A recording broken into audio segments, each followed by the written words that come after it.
The Dualitists, or the Death Doom of the Double Born, by Bram Stoker. Chapter 6. Let the Dead Past Bury its Dead. It might be supposed that now the operations of Harry and Tommy would be obliged to be abandoned. Not so, however. The minds of these youths were of no common order, nor were their souls of such weak nature as to yield at the first summons of necessity. Like Nelson, they knew not fear. Like Napoleon, they held impossible to be the adjective of fools, and they reveled in the glorious truth that in the lexicon of youth is no such word as fail.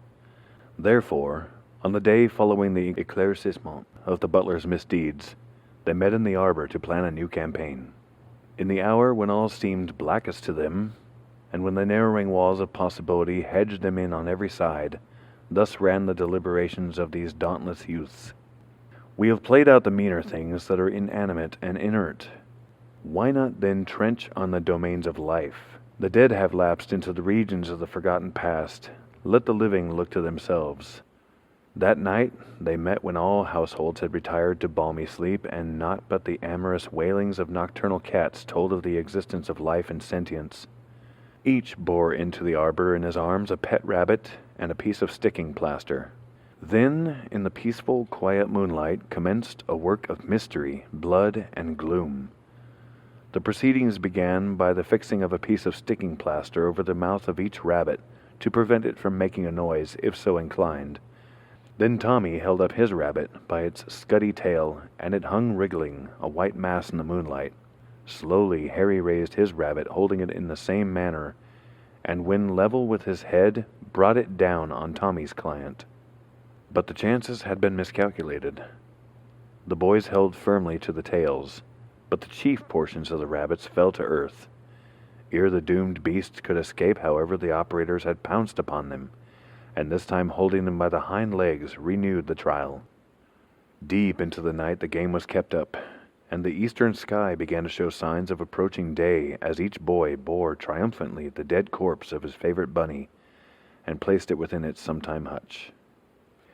Next night the same game was renewed, with a new rabbit on each side, and for more than a week, so long as the hutches supplied the wherewithal, the battle was sustained. True that there were sad hearts and red eyes in the juveniles of Santon and Murford, as one by one the beloved pets were found dead. But Harry and Tommy, with the hearts of heroes, steeled to suffering and deaf to the pitiful cries of childhood, still fought the good fight on to the bitter end. When the supply of rabbits was exhausted, other munition was not wanting, and so for some days the war was continued with white mice, dormice, hedgehogs, guinea pigs, pigeons, lambs, canaries, parakeets, linnets, squirrels, parrots, marmots, poodles, ravens, tortoises, terriers, and cats. Of these, as might be expected, the most difficult to manipulate were the terriers and the cats. And of these two classes, the proportion of the difficulties in the way of terrier hacking was, when compared with those of cat hacking, about that which the simple lack of the British pharmacopoeia bears to water in the compound which dairymen palm off onto a too confiding public as milk.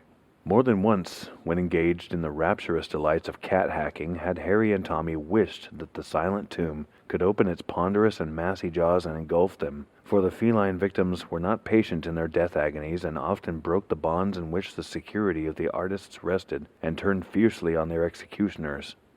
At last, however, all the animals available were sacrificed, but the passion for hacking still remained. How was it all to end?